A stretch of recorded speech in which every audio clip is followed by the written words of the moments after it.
Ladies and gentlemen, welcome back to the True Life Podcast. I hope everybody is having a beautiful day. I hope you have something beautiful planned for the weekend. I hope you got to wake up next to the person you love and you're surrounded by beauty and the sun is shining and the birds are singing. I've got an incredible guest for you today, Myrriah Jannette. For those who may not know, she's a psychedelic researcher, an integration specialist, a PhD candidate specializing in psychology and psychedelic-assisted therapy studies. She's dedicated to exploring the potential of the novel treatments to improve mental health outcomes. Recently, the focus of her research has been on investigating the efficacy and safety of psychedelic-assisted therapies for a variety of mental health conditions, including depression, anxiety, and PTSD. In addition to all of that, she is also an expert in project management, program development, R&D, and ladies and gentlemen, a kite surfer, which is a huge, incredible journey in itself. So Myrriah, I'm so stoked you're here today. How are you feeling today? Thank you, George. What a beautiful introduction. And I'm feeling great. I'm honored and feeling blessed to be here. Thank you so much. Yeah, I feel the exact same way. And I'm also excited for the psychedelic space and the sort of renaissance we're going through, because I think we are really beginning to scratch the surface of helping so many people. And in doing that, we're creating a little bit better world. Yeah. So I've been very fortunate, Myrriah, to talk to so many different people. And it seems to me there's this thread that kind of binds people together, and it's this origin story. It seems that people that have a passion for helping people often have gone through certain tragedies, or they've often had a certain type of thing that happened to them when they grew up, or they just have a calling to help people. And I was wondering if maybe you could share your origin story, like how you got to be where you are today, how you became interested in all this. Yeah. Wow. Origin story, so many pieces to it, right? Totally. As far as helping people, I think I was just born naturally put here on the earth to help people. So I've always been seeking to learn new modalities and new ways to support people on their healing journey. As far as psychedelics go, probably the origin story begins in my early 20s, just experimenting with cannabis and psilocybin. But more so in 2009, I lost my partner to cancer. And after his passing, I was, going through the grieving process. And a girlfriend of mine suggested that I do an ayahuasca journey. And I knew nothing about it, but I just really, wanted to come back and move out of the grief. And so I did. I just joined an ayahuasca journey on the top of a mountain in a church. And it blew my mind. It was incredible. It was blissful. It was hard, physically hard. But it really helped me to see life in a new way and to have a new perspective on death as well. And that life doesn't end, just after you die, that there's more to it. So I really needed that. And then I became a believer. And just move forward from there. Wow. On top of a mountain in a church, I became a believer. Like I should write that down. Like that's pretty beautiful just to even say. Like I get goosebumps thinking about it. It's so interesting to see the relationship that happens when we're able to integrate loss or tragedy into our life. And it seems like psychedelics are a huge part of that. It really does seem to help that grieving process, doesn't it? Yeah, it really does. It opens your mind and your heart in ways I think that aren't possible in normal, ordinary consciousness. Just it's mystical. It's something so powerful that it's really hard to even put into words. Yeah. Yeah, sometimes I think that is like the magic part of it. This fact that language fails, like there are no words. So you're forced into like this deep contemplation of how you feel, why you feel, like what's going on. And like it's that sort of investigation of yourself that really broadens your horizon there. And it really is. It's such a beautiful thing, which I guess that kind of takes me to the idea of, we know it's a powerful thing to do. We know that it helps integrate. We know that the psychedelic understanding changes us. But you have been studying about a little bit about the efficacy, did I say that right? And safety about it. Maybe you could speak to that. Like, are there some safety issues? Are there some efficacy issues? Like, what are you investigating in that realm? As far as efficacy, I think that there are a lot of studies coming out that are showing what psychedelics can be good Okay. for. I mean, MDMA for PTSD. And I think if I remember correctly, it's something like a 68% efficacy, which is unheard of, Yeah.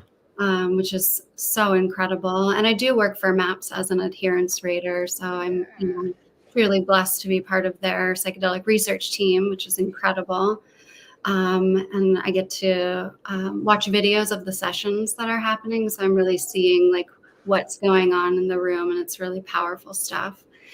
As far as safety, I mean, I think it's really great that so many more articles and podcasts are coming out about the transgressions that are happening in the field, and so safety is becoming much more prominent, the topic of it, and people are more aware of, the setting that you go into and who's there, and not only physical safety, but also like the energetic safety, because you're just blown so wide open on psychedelics and you're so affected by what's going on with the people around you. Yeah, that's a great point. Yeah, I'm curious, as someone who gets to see the transformation, like whether it's a video or whether you're actually there with somebody, for me, there's like this weird break. Like, we're really trying to find ways to measure it, like, oh, well, let's try some neurofeedback, or let's have them fill out this questionnaire of what's happening. But I think you can see the actual transformation. You can see what's happening, but it's kind of subjective because we can use our words to describe it. And even though you and I can see it or we've experienced it and we know there's a real transformation happening, it seems that the world of science would like us to document it somehow. Do you see a kind of a gap there? Absolutely. I mean, that's the Western paradigm that we live Totally. well, and I have this conversation a lot with people. Like, these plant medicines come from the indigenous cultures, right? And the indigenous knowledge systems, which are a whole system in their own. And then we have this Western paradigm that kind of like wants to box everything in and quantify it, which is really hard to do with psychedelics, but they are doing it. And I think that it is a constant quest for balance, in a way, that there's room for both of them, but how to acknowledge and honor both the indigenous knowledge systems and the Western scientific paradigm. In my studies, I really have noticed that in the research that's out there, I'll say specifically on ayahuasca, there really is no mention of indigenous knowledge systems whatsoever. Just a major gap in the literature. And I think that's, we need to make a change in that way. Yeah, and bring more of the indigenous knowledge systems into Western research in a respectful way, and in a way that is in an act of reciprocity. I love that word. I know that you have a background and you speak upon the idea of reciprocity. Maybe you can define that for some of the listeners who may not be real familiar with it, and talk a little bit about that. Yeah, well, that's actually the topic of my dissertation. Oh, nice. I can't wait to hear. Reciprocity, specifically within the Native American communities, and as it pertains to cultural well-being.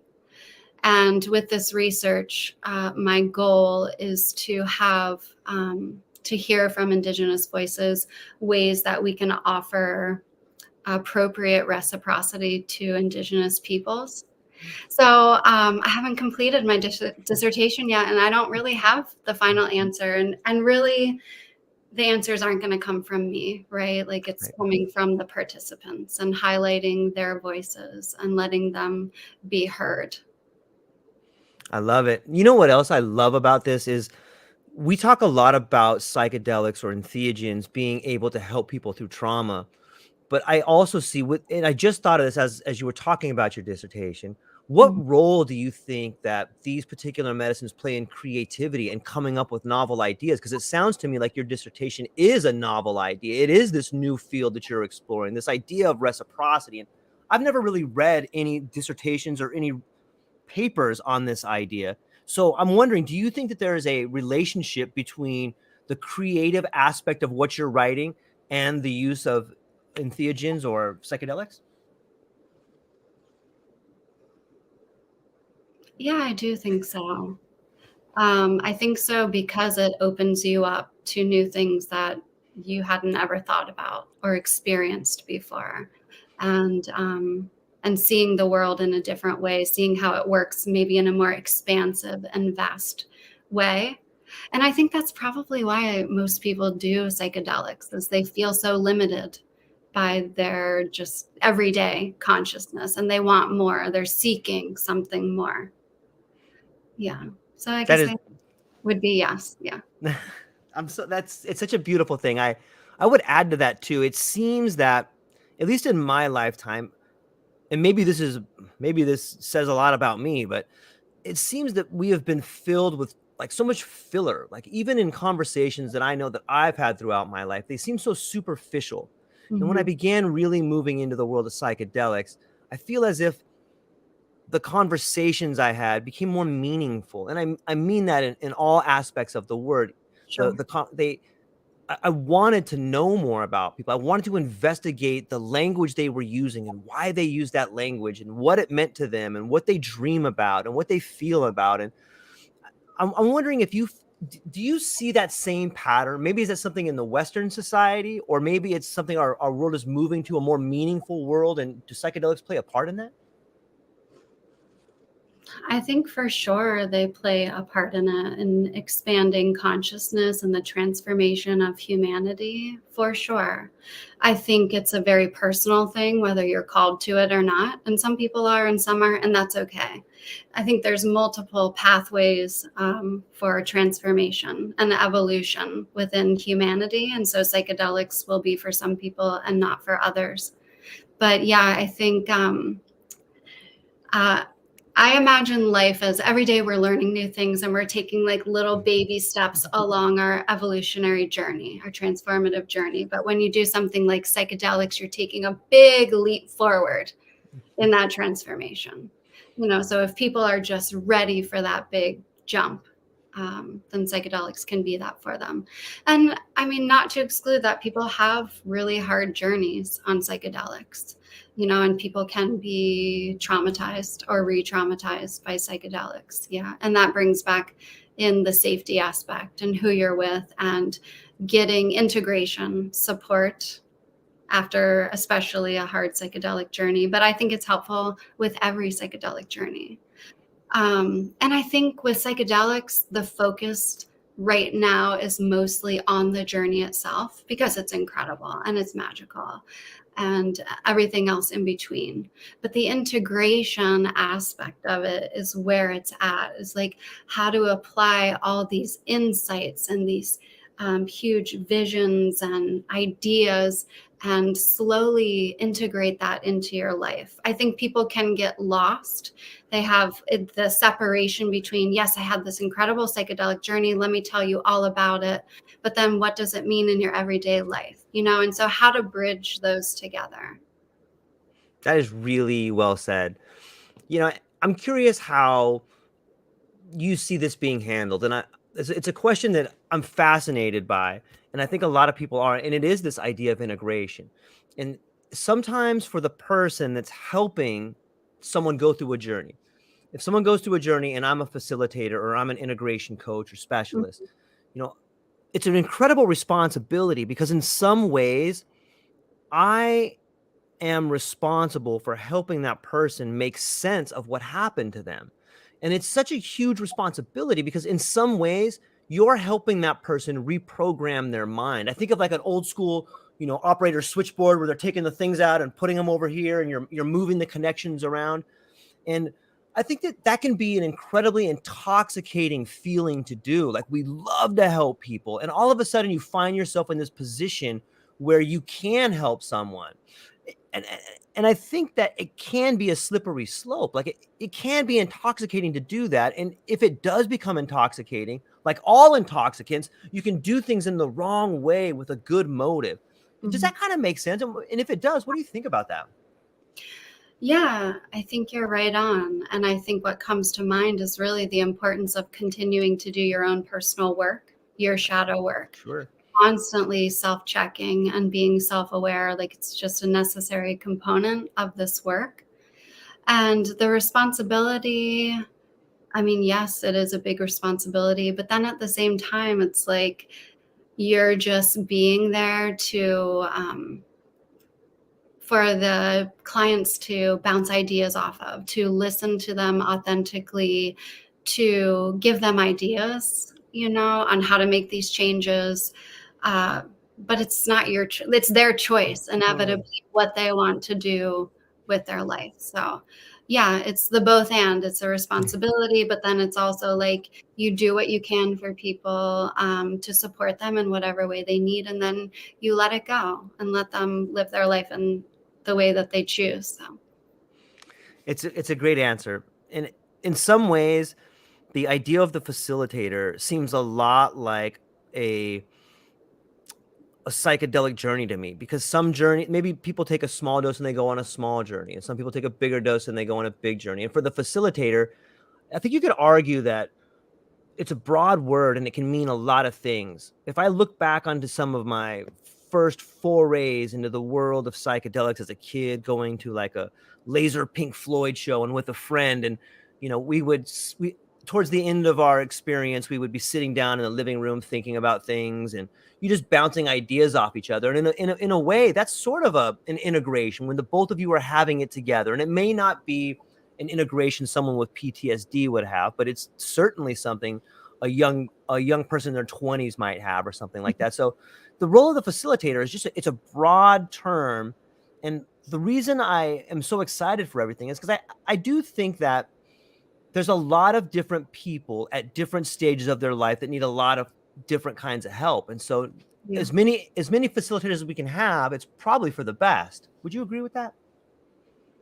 Yeah, for sure. I think as these medicines get legalized, we are going to have a shortage of people that are trained to do it. Yeah. And like, one thing I notice as an adherence rater is that each therapist has a different style, and the participant will resonate with one therapist more than the other. So each person that comes to have these journeys is going to pick, like, hopefully the right facilitator for them that resonates with them, that they feel comfortable with, that has a style that works for them. That's well said. It reminds me of artwork. Like, some people like a Rembrandt, some people like a Picasso. And if you look, would you say that a facilitator can be like an artist? And if you do say that, what kind of an artist would you be?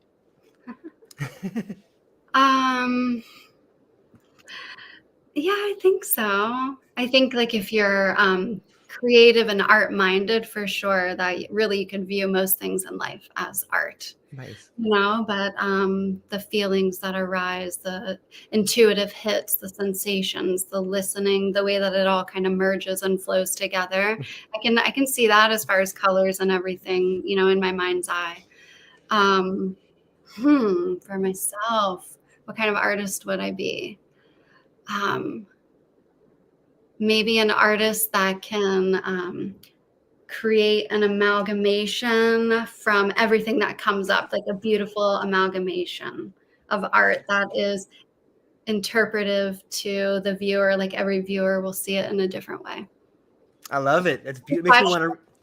Yeah, I think so. It makes me want to read your dissertation, because I think there's a window into your mind when you ask someone what kind of artist they are, and I love that you don't hesitate to answer that question. I think it speaks volumes of your character and how much you care about people. And I think that if someone's going to get integration done, or someone's going to have a coach, they should be seeking out an artist, because it is an art form. And someone who is an artist has the ability to see you as a work of art, which is back to reciprocity, right? Like we want to make someone this beautiful work of art, and we want to acknowledge the beauty in them so that they can become the most beautiful thing for everyone around us. And it's a Yeah.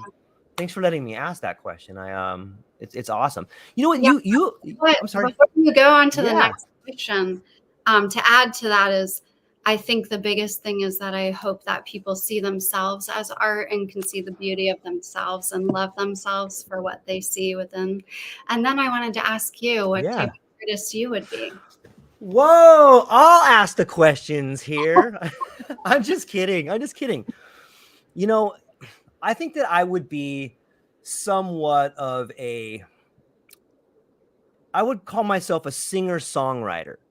Even though my voice may not be like a high-hitting Myrriah Carey song or a Beck song, I think that my voice is more of the songwriter artist. I've always had a big love for lyricists and language and Mm. words and stories. And so I would try to be an artist that is a storyteller. And I have found that the best way to tell a story is to captivate the audience. I want to look into someone's soul and try to pick out little words I think that describe them. I want to see a little smile pop up on the person I'm speaking to because I care about them. And I know when I do that, when I can connect to somebody with my lyrics, with my words, with my song, then I can harmonize with them. And I think harmony is a form of art that comes with singing and songwriting, at least on the level that I want to perform at.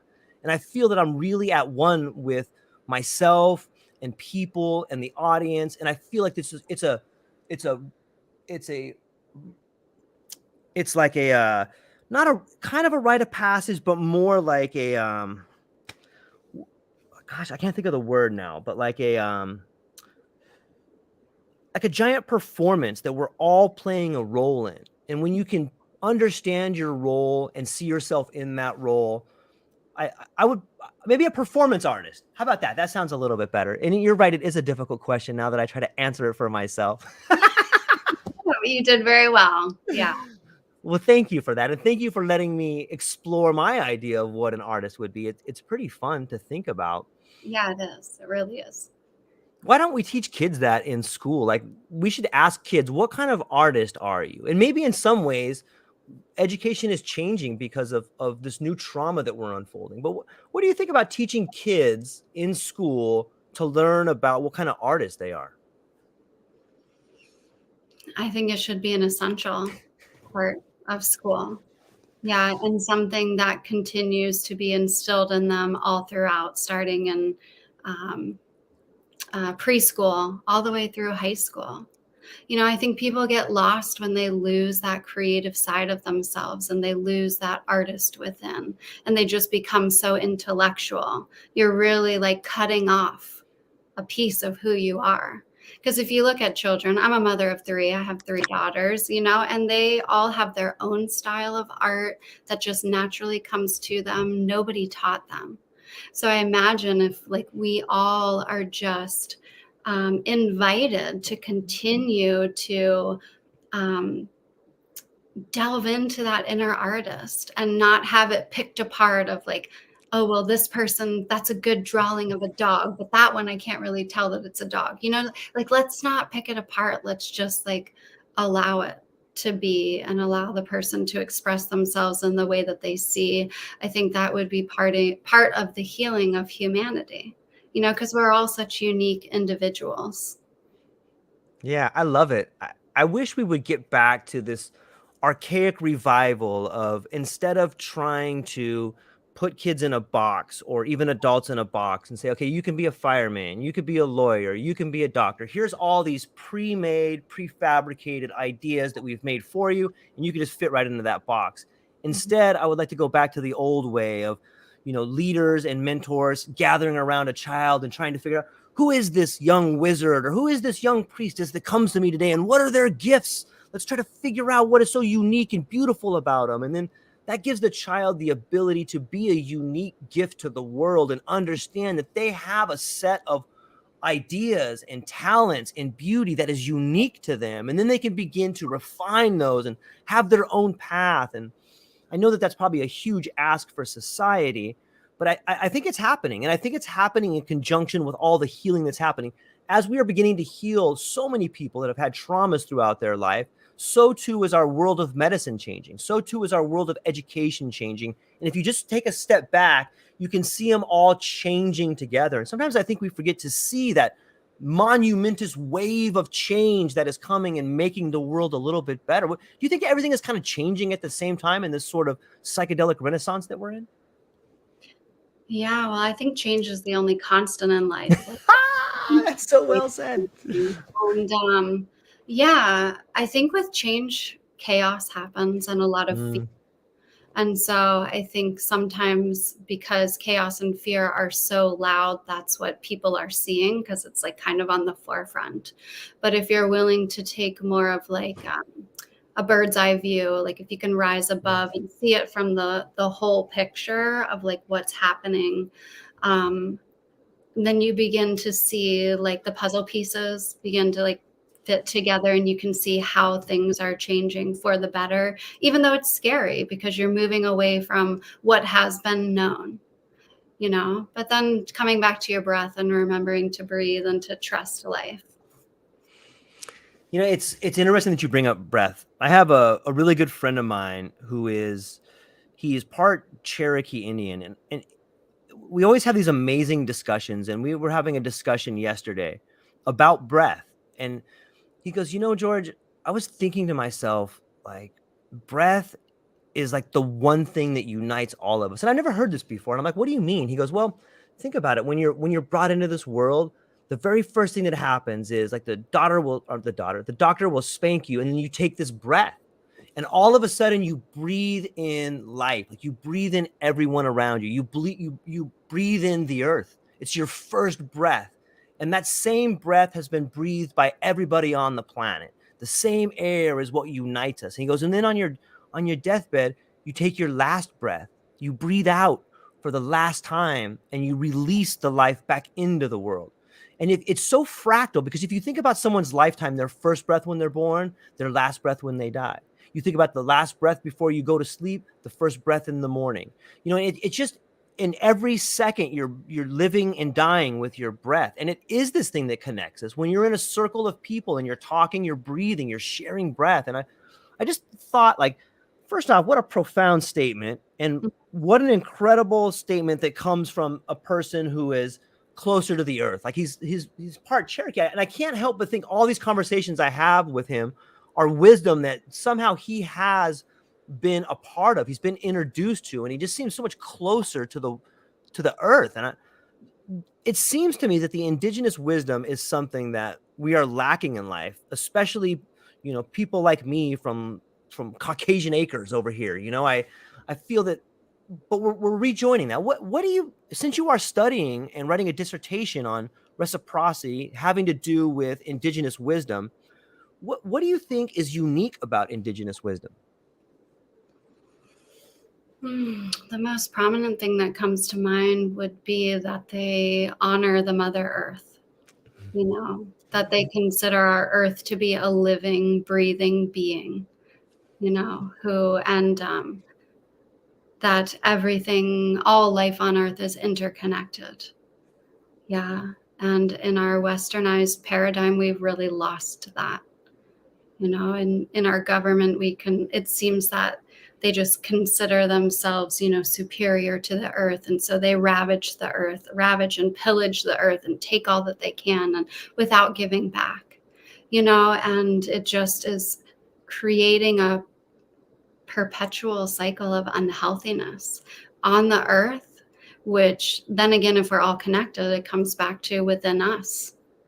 How can we be healthy if our Mother Earth is not healthy, if the air we breathe is not healthy? Yeah. Yeah. I think to myself that, I think it was Alan Watts who said, you don't come into this world, you come out of it. And when you begin thinking about that aspect of life, it changes your relationship to the earth, that you're part of the earth. And how can you engage in hardcore resource extraction when you realize that all you're doing is emptying yourself of value. It's so crazy to think about on some levels, but I think it's necessary. I think it speaks volumes of how we make ourselves better, because it seems like the people, at least some of the people that I have talked to that are working through big traumas, are an example of that same methodology. Like they've just been extracting resources out of themselves, and now they have PTSD. They've been pushing themselves in a way they know is wrong, and it's led them out of balance, the same way we as a society have led the earth out of balance. And Mhm. do you think that maybe some of the solutions for the individual may be some of the same solutions for the planet? Yeah. I mean, I think it just boils down to love, to loving yourself and to loving the earth. The more that you love yourself, the more that you're going to have a greater capacity to love others, the more you're going to be conscious enough to be aware of like how to show love to the earth, and just continuing showing that to others, continuing that cycle, moving forward within yourself and in every aspect of your life. Mhm. Was there a shift for you, Myrriah? Was there a time before you thought like you did now? Like it seems to me that you have been well versed in understanding this new ideas of becoming part of the earth, and maybe that's a big part of why you can help people. But was there a time when you didn't think this? Were you ever like Myrriah the capitalist, or Myrriah the materialist? Like was there a shift that happened before you became who you were now? I mean, I enjoy clothing. I enjoy the beauty of life. I'm sure that there are many ways that I could be more, eco-conscious as well. And I seek to strive for that every day. Um, well, I feel like probably many people that in my one lifetime, I've lived multiple lifetimes, Mm. constantly growing, constantly learning, having gone through multiple traumas and finding my path of healing through them and growing. And life is a mix of joy and suffering, the ups and the downs, but trying to find the beauty within it all. Yeah. So, I mean, I am who I am, George. I think I've always been this way. I'm just, 41 now. So in my life journey, I've learned a lot, and I'm excited that there's more to learn as well. Yeah, I think that's a big part of becoming the best version of yourself, is understanding that the learning is always there for you and there's always more to learn. And the more you can learn, the better steward you can be to help other people. And that being a curious person and caring about the world around you and others and yourself it's a great way to go through life. And it's a great way to help you get through the difficult times, is to see them as ways to learn. And I'm curious if when we talk about psychedelics or entheogens, what for me, what I like to do if I'm going to have a journey, I usually take it by myself, and I'll sit either outside under the stars, or sometimes I'll just lay in my bed and relax and just think about the world. And I find myself in a place where I can try on new ideas. And I mean, like I could try them on like they're a new shirt, and I can wear them around, and I can be George the scientist, or I could be George the storyteller. Or sometimes there's scary ideas I try on, and I try to hold them, and I'm like, this is a weird one. I'm going to take this one off. I don't want any part of that thing. But you try them on for a little bit. And that seems to be something that's very therapeutic for me. And I'm a big fan of psilocybin, and it tends to be the medicine that I turn towards most when times are tough, or when I have a problem that I want to help someone with. I'm curious, what's an experience that Myrriah uses? I mean, is there a go-to experience that you use, and what happens in your journeys? Hmm. Everyone is different. I mean, there hasn't been one that has ever been the same. Um, I don't have a lot of psychedelic journeys, but I listen when I'm feeling called to it. I definitely do. Um, let's see. One that comes to mind was I was in Peru and in a yurt on top of an Andes mountain and had an ayahuasca journey.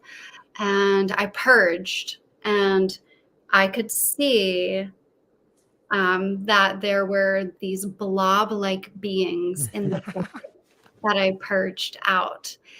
And I would just remember, in that altered state thinking like, they are so incredibly unintelligent. They can't even figure out how to crawl out of the bucket.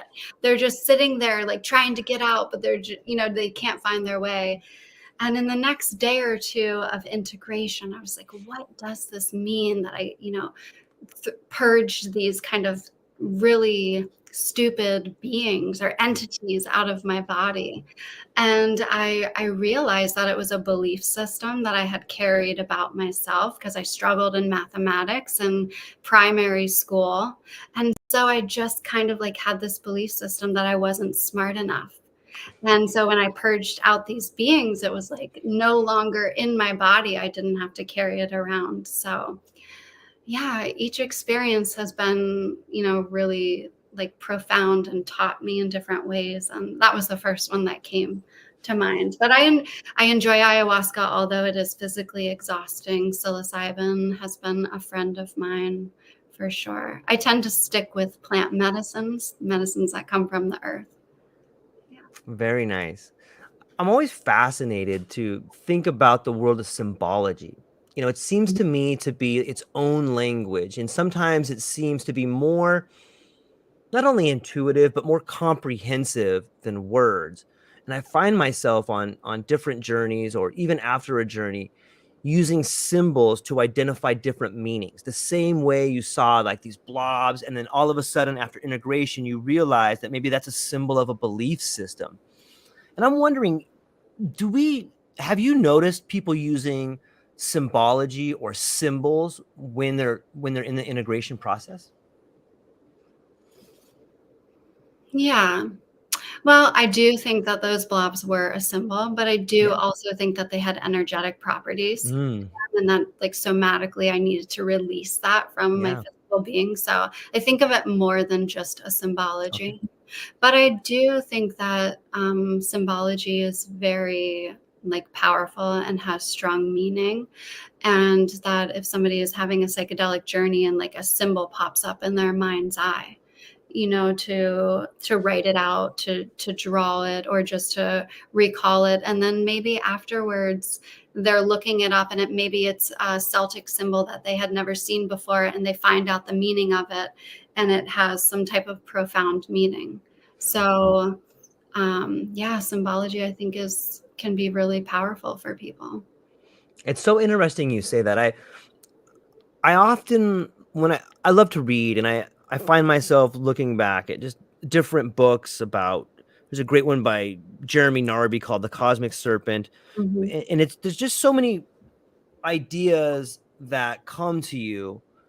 And in some ways I think that it has changed the way I think about learning.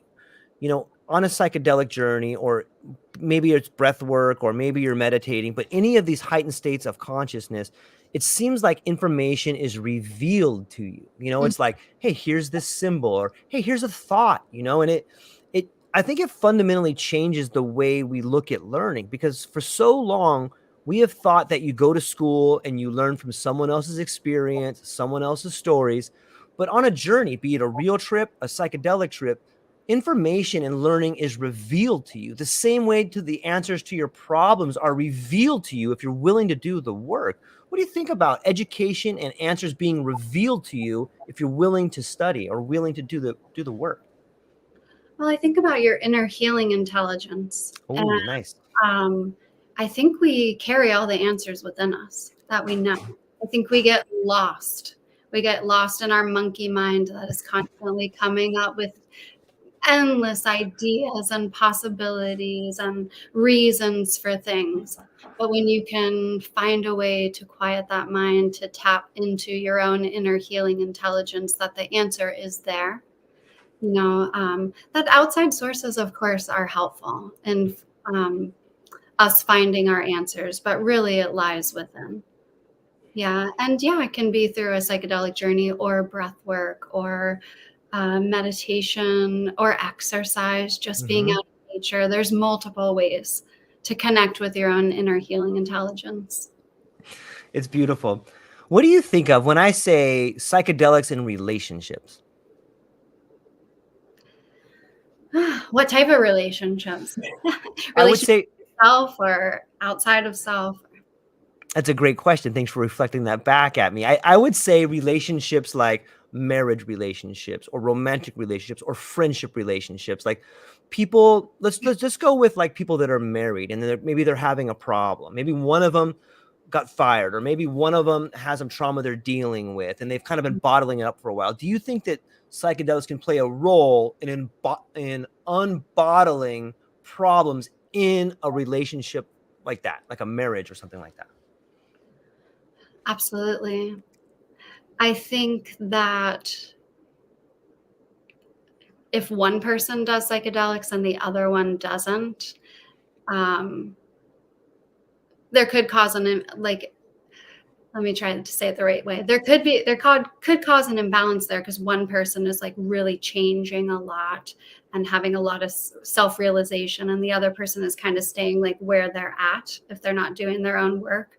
So there could be some disharmony that happens, but then it could also go the other way. Is like the person who does the psychedelics has an awakening to patterns that have been happening in the relationship that have made it unhealthy. And so they see ways to make changes within themselves and in their interactions with each other so it can be good. They may choose to leave the relationship, and so then the other person is left like really upset because they did the psychedelics and like that made them realize they don't want to be in the relationship. So it can go, many different ways, right? I think it can be cool if a couple chooses to do it together and have that experience together and is really willing to be just super open and vulnerable with their sharing. That vulnerability creates connection between the two. Yeah, I love the idea of the connection between the two, because when you think about relationships, whether it's a marriage or maybe it's young kids that are beginning to date, finding out how they become a container for each other, I think that psychedelics do allow us to not only dissolve boundaries but create new patterns, and sometimes that's what a relationship is. It's like you becoming this new pattern with somebody else, like a dance, right? Like you're moving and working together to create a performance that benefits the both of you. And I'm glad that you brought up this idea of patterns and psychedelics. Do you think that, in your opinion, what do you think is the relationship between psychedelics and patterns?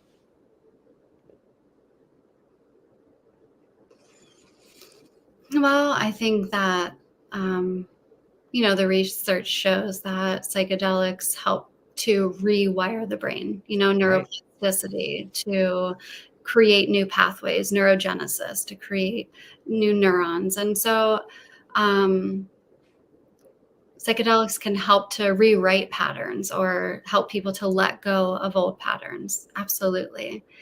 I think that taking time to create those new patterns, and feel into them and allow yourself that time for the shift and maybe not jump too quickly in making big life changes, just giving yourself, being gentle and giving yourself time, I think is essential.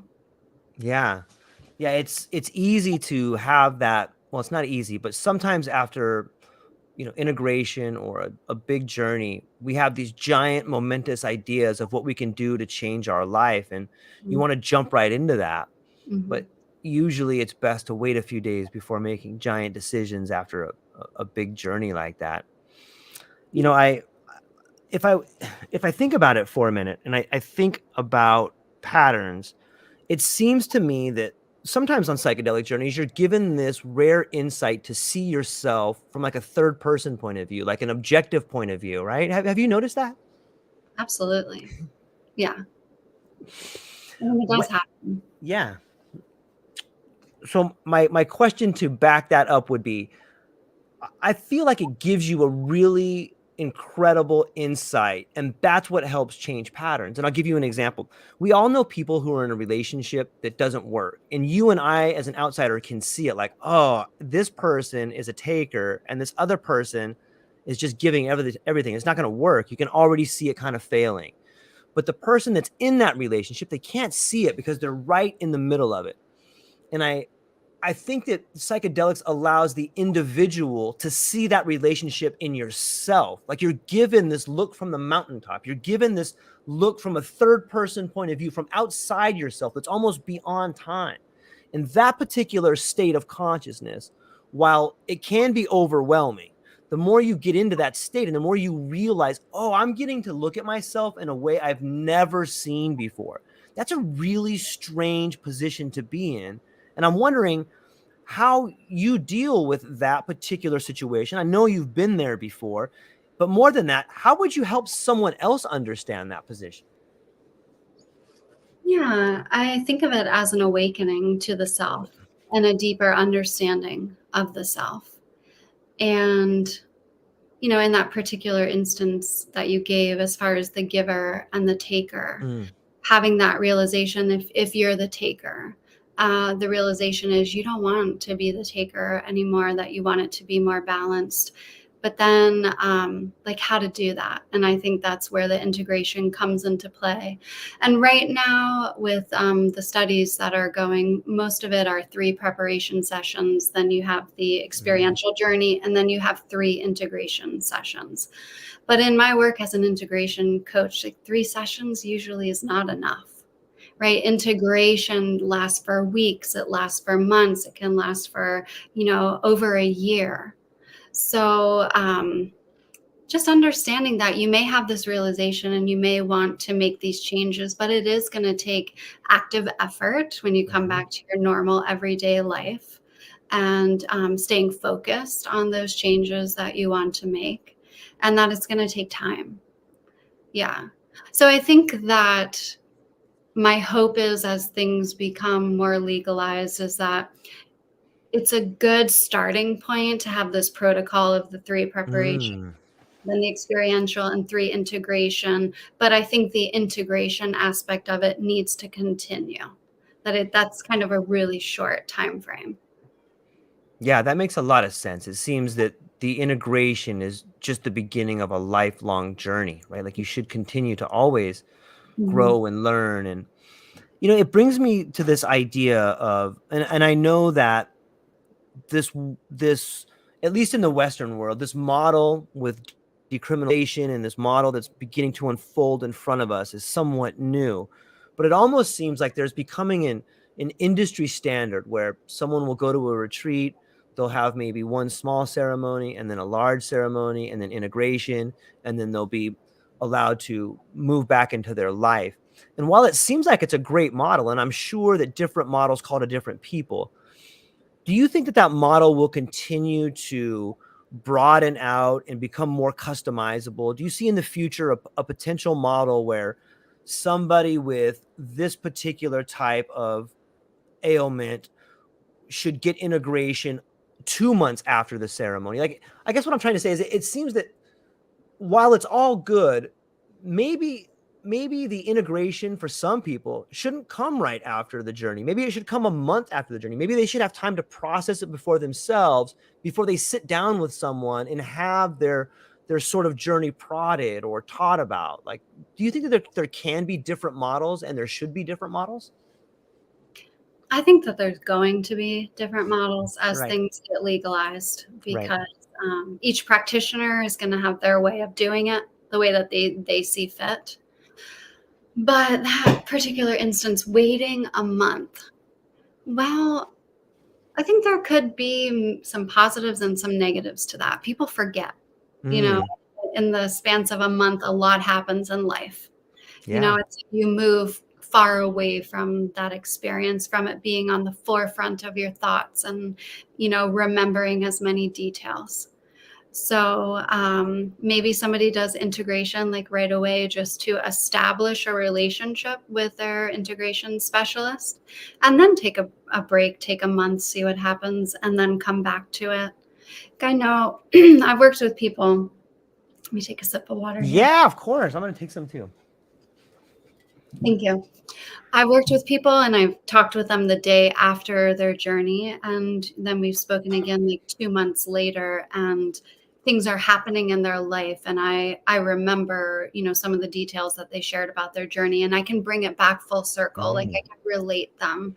So if you're able to have somebody that you can talk to maybe right after, before you have that space in between, that can be helpful. And I'm not saying that you need to have an external person. There are plenty of people that do their own integration work, but it can be very helpful. Yeah, I think I definitely think it can. I often wonder, what do you think are some of the unique components of having an experience by yourself versus having it in a group setting? I think in a group setting, you're affected by what's happening in the group, and it can be an amplification of whatever's going on. So if somebody is having a really hard journey, you're going to kind of tap into that a little bit.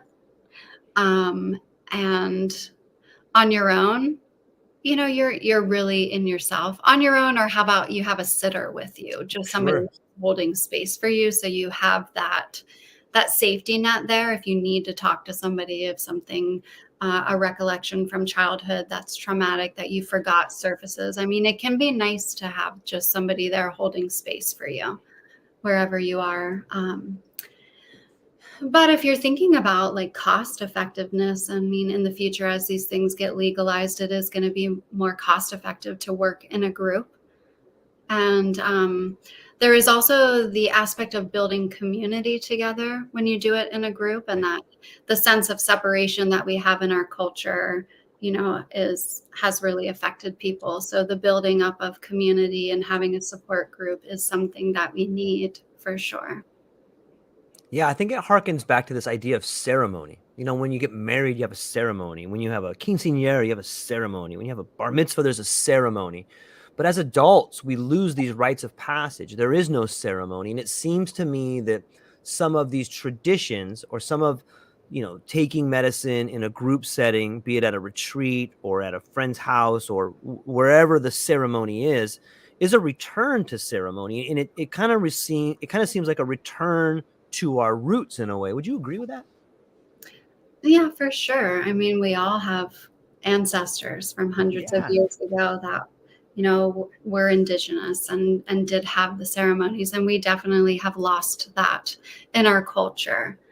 I think that it's intention, like the ceremony, maybe speaking about it in a way that is ceremonial, or creating some kind of sacred ritual, or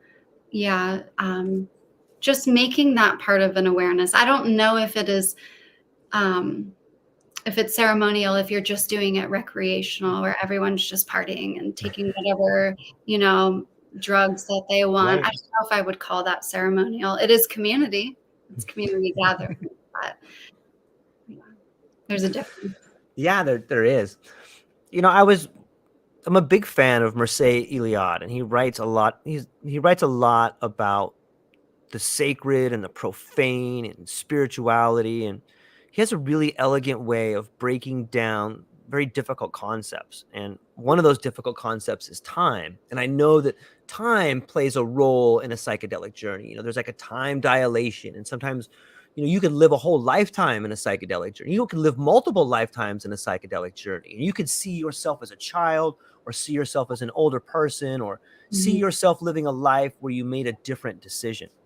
And he brings up this really amazing idea, and I want to share it with you and get your opinion. And it's this idea that we can experience the same time as our ancestors. And the way we do that is through a ceremony. And the way he says it is, imagine a wedding.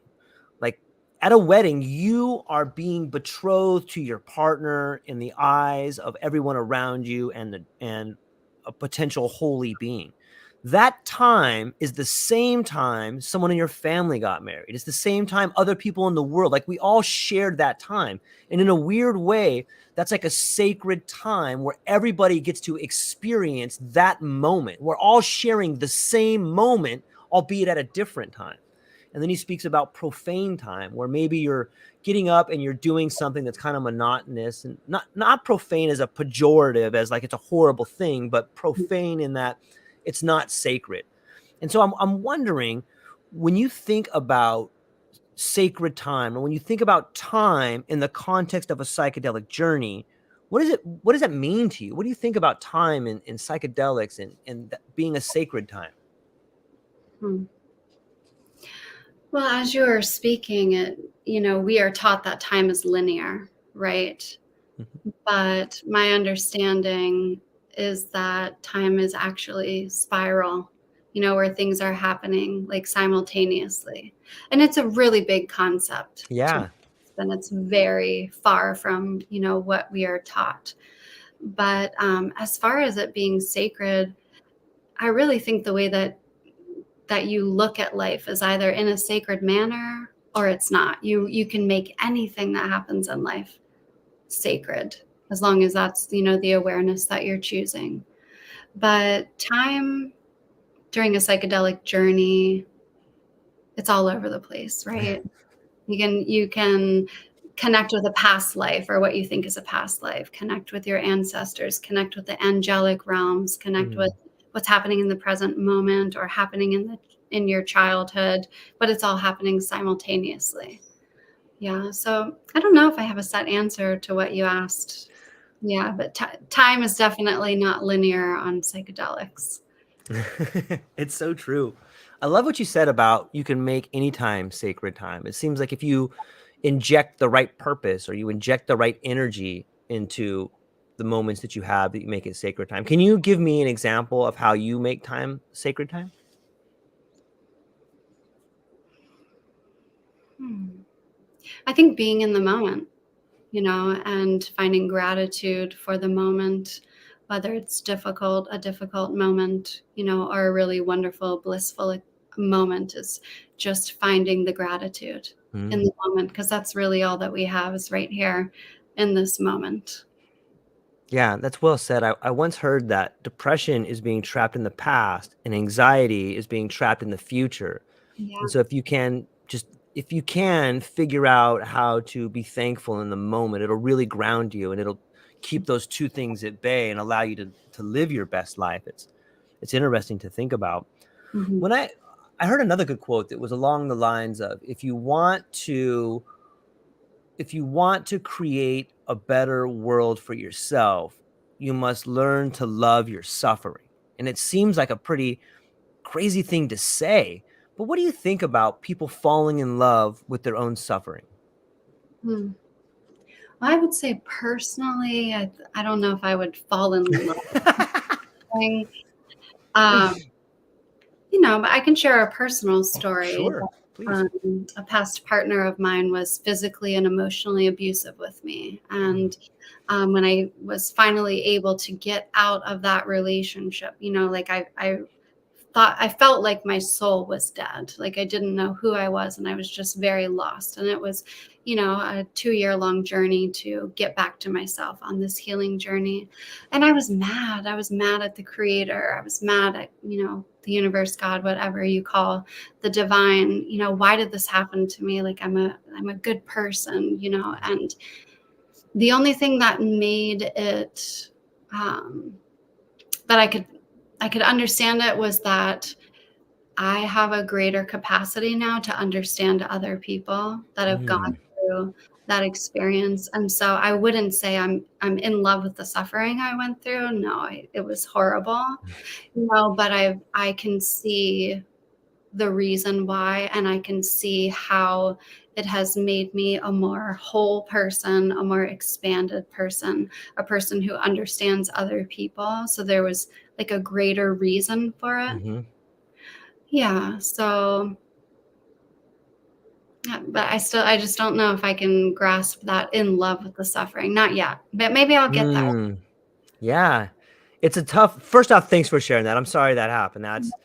It's in in some ways, and don't take this the wrong way, but I'm thankful it happened. And I say that because it gives you the ability to notice it in other people, Myrriah. And that's probably why you're great at what you do, is Now you have the ability to help a younger Myrriah maybe not go through it. Maybe you are the person that gets to share what happened with you so that a younger version of yourself doesn't have to go through it.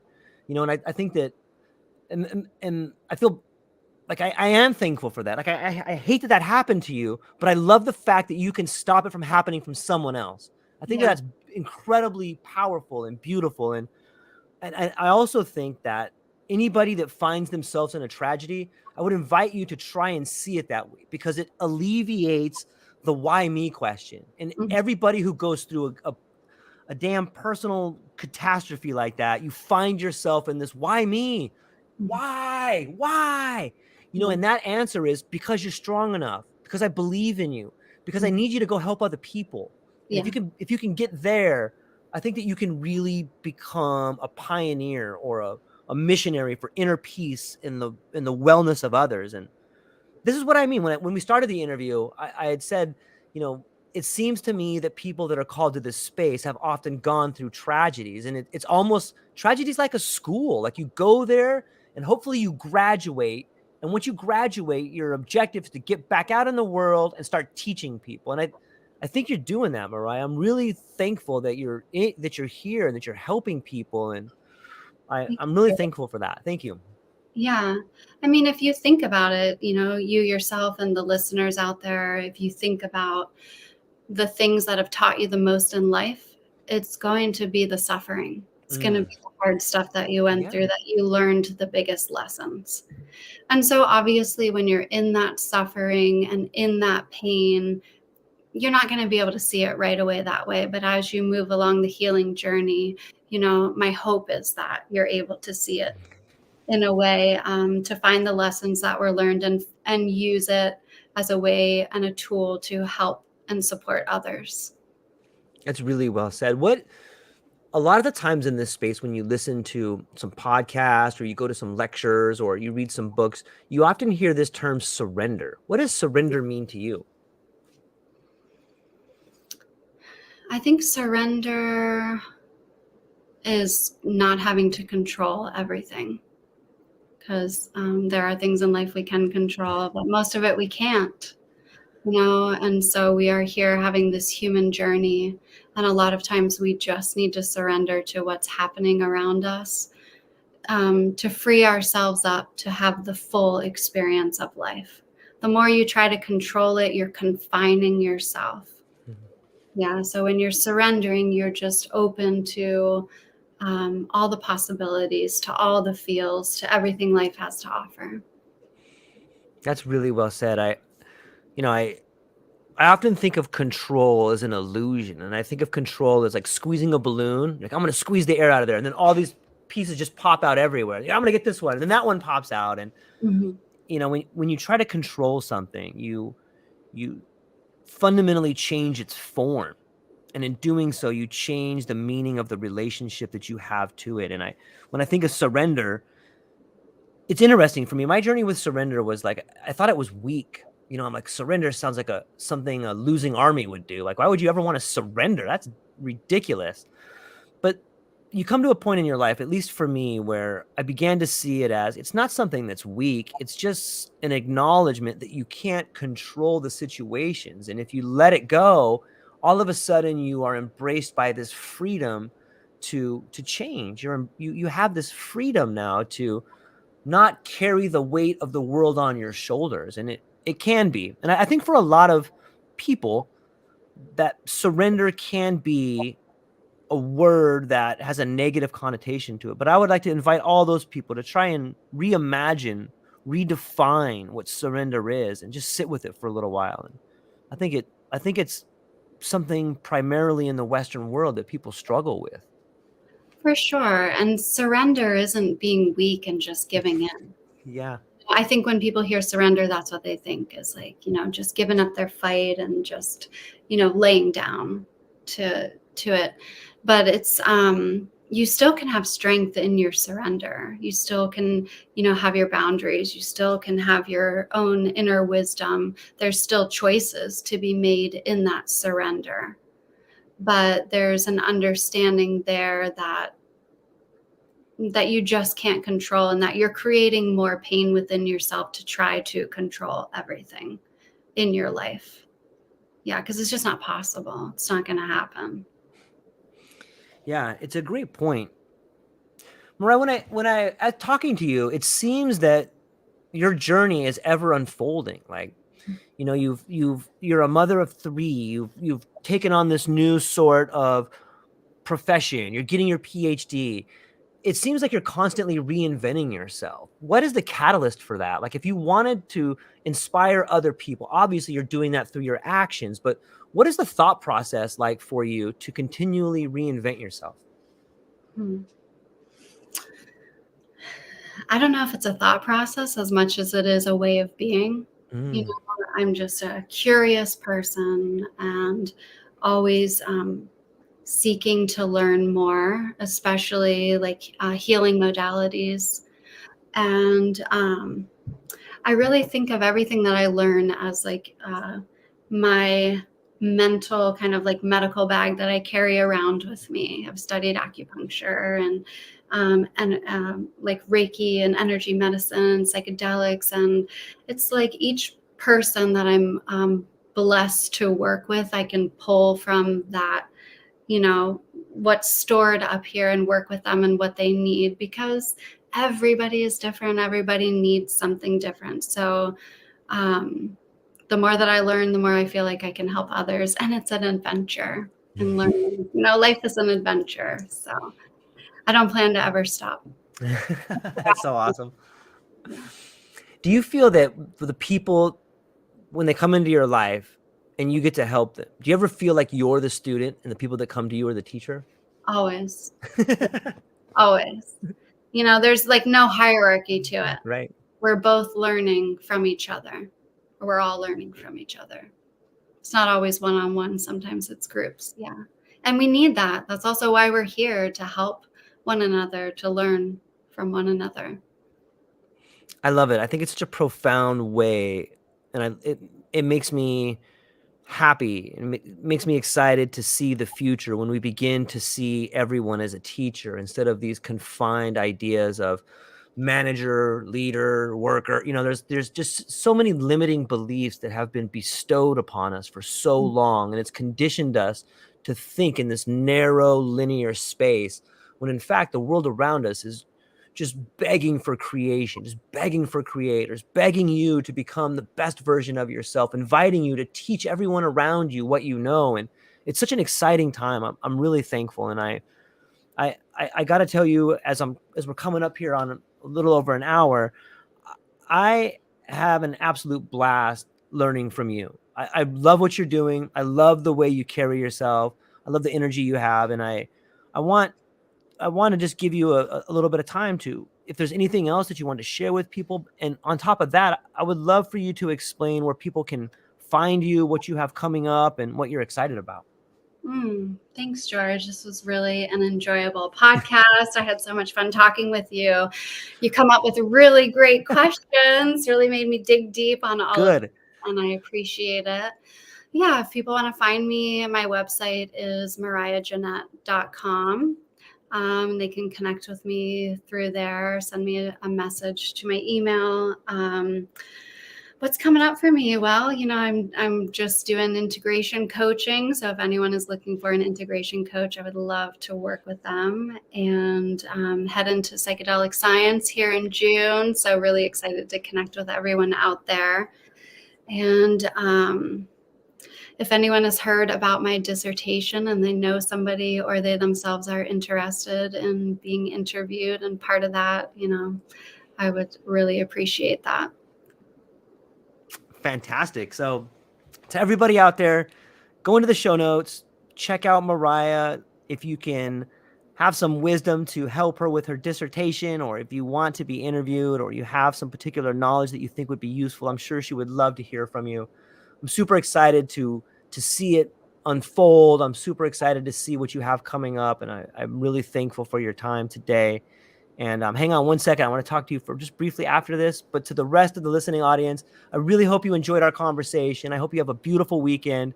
And we will be back soon to talk more and hopefully learn from each other. Ladies and gentlemen, thank you so much for today. I hope you have a beautiful day. Aloha.